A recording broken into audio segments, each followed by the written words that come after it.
De la mañana, Javier Echeverry, responsable en Active Trades. Javier, ¿qué tal? Muy buenos días. Muy buenos días, José, ¿qué tal? Bueno, intentando descifrar a ver cómo puede afectar todo esto a la situación económica, que ya bastante complicada venía. ¿Cómo lo ves?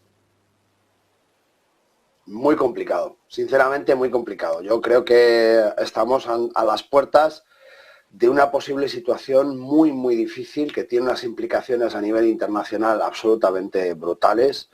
Lo habéis comentado desde la casa en distintos momentos, un poco toda esa posibilidad del apoyo por parte de Irán a la Franja de Gaza, esas amenazas por parte de Irán de que Israel no debe responder bajo ningún concepto al ataque que ha sufrido de manera totalmente desprevenida. Es verdad que la semana pasada comentábamos, ¿no?, que había muchos focos de aquí a final de año, muchos gatillos, muchos detonantes, muchas incertidumbres que podían surgir. Desde luego en mis quinielas no estaba en absoluto un ataque por parte de Palestina a Israel, no estaba en las del Mossad, difícilmente iba a estar en las mías, pero nos ha sorprendido a todos y creo que la situación se puede complicar muchísimo, puede tener una cantidad de ramificaciones políticas, geopolíticas, geoestratégicas absolutamente salvajes, que si se encadenan de la peor manera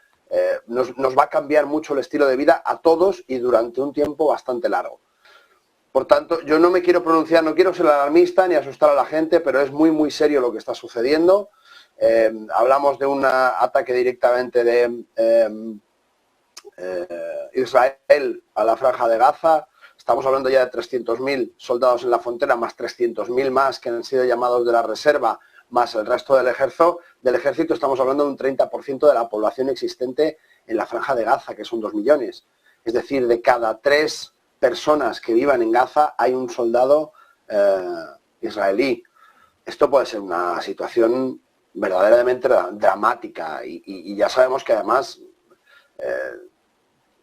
la Unión Europea ha retirado o ha comenzado a hablar del retiro de los estímulos económicos. A mí me gustaría que la situación se tornase más en un asedio estilo medieval de cortar distintas vías de suministro para que se perdiera un poco que la opción, en vez de un ataque masivo con unas consecuencias absolutamente devastadoras para la Franja de Gaza, me gustaría más ver ese asedio, que entiendo que forzaría a Hamás a deponer las armas, incluso a disculparse o a dar un paso atrás, que lo que probablemente va a suceder, que es un ataque, yo lo digo en Netanyahu, es que ha sido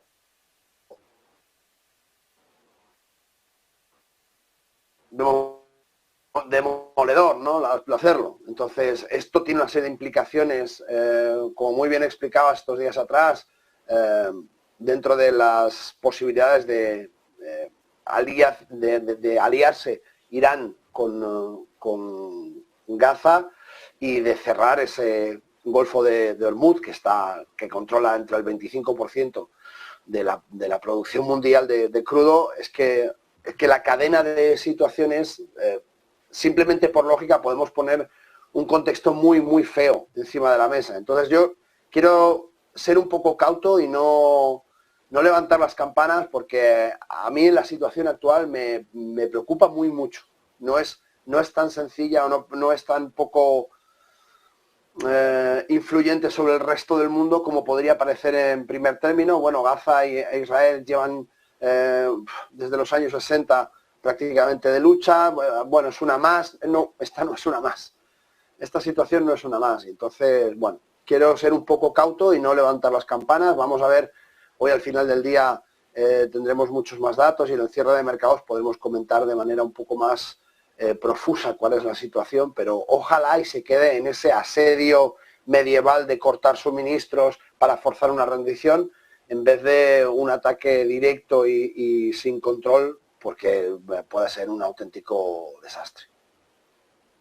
Has nombrado el estrecho de Hormuz, que además tú conoces bastante.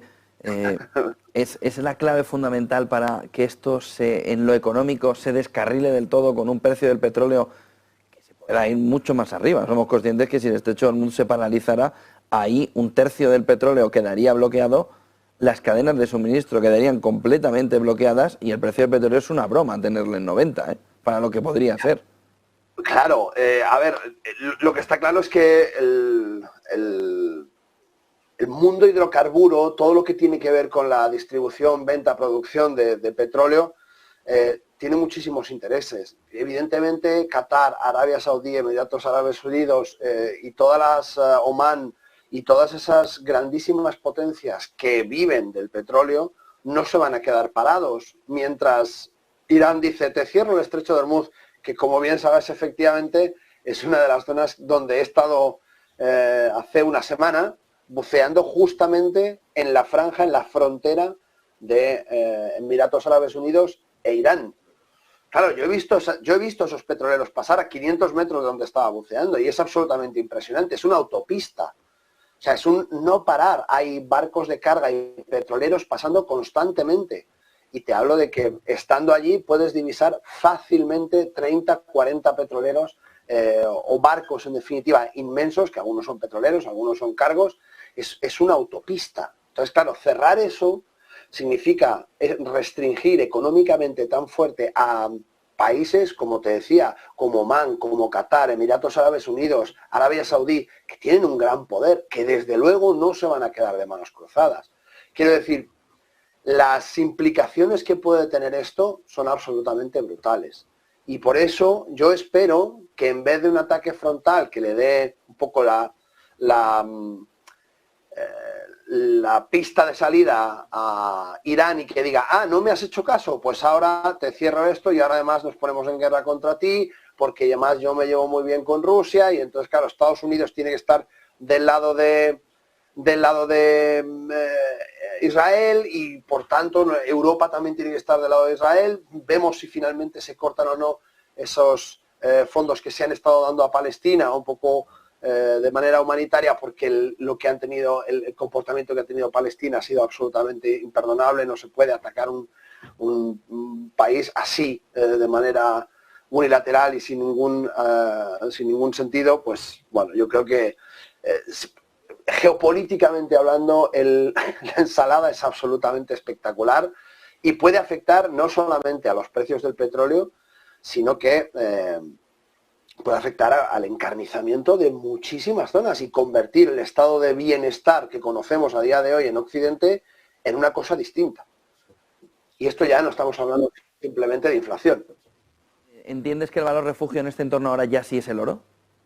Claro, ahora ya sí estamos viendo, ¿no?, en pantalla ese rebote justamente en esta zona de resistencia, de soporte, perdón, de los 1814. Hemos visto cómo justamente se ha apoyado y de momento va a la siguiente zona de resistencia, que estaríamos hablando entre los 1889 y 1900. Esta franja básicamente es un rebote de miedo.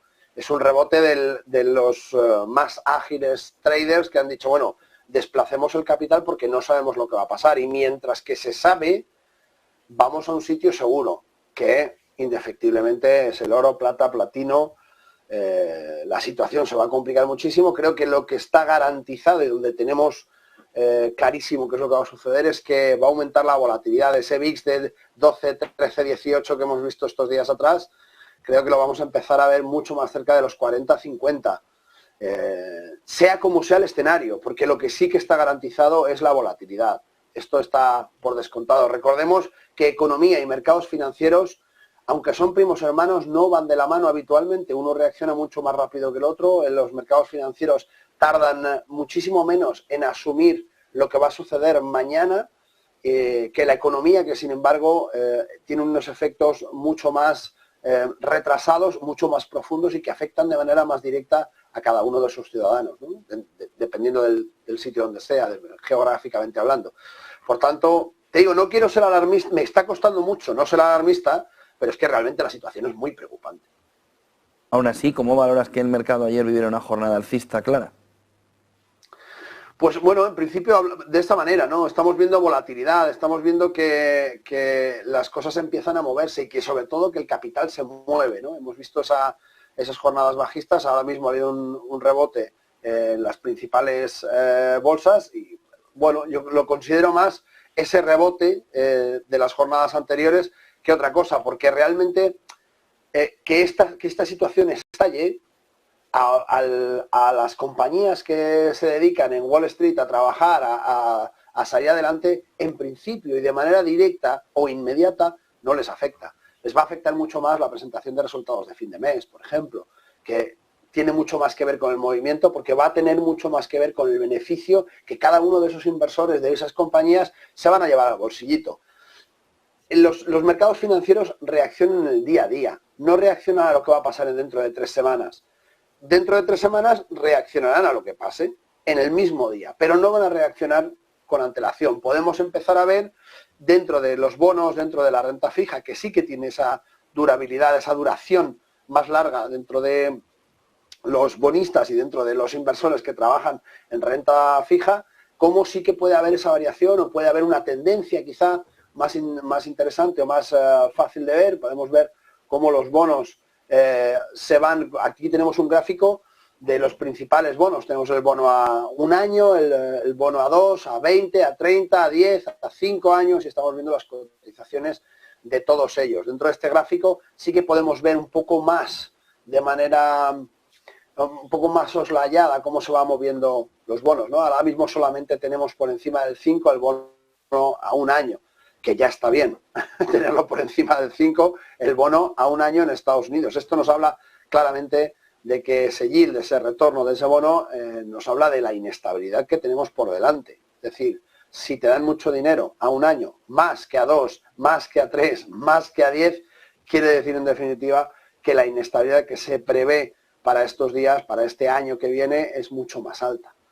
Por tanto, como hay miedo en lo que puede suceder, pues se incrementa el yield, el retorno de ese bono, y vemos estos precios y esta inversión de la curva, cuando lo normal sería que el bono a 1 año fuera el que menos te pagara y el bono a 30 el que más te pagase. Pues ya vemos que no es así. La inversión de la curva del 2 a 10 no solamente se da del 2 a 10, sino que se da prácticamente en todos los productos de renta fija, en todos estos bonos soberanos por parte de Estados Unidos, ¿no? Para que os hagáis una pequeña idea de cómo está la parte de la renta fija, que como tú muchas veces dices, ni renta ni fija. Muchísimas gracias, Javier Echeverry, Active Trades. Buen día y vamos a ver si buen negocio. Vamos a ver, nos vemos esta noche. Nos vemos esta noche.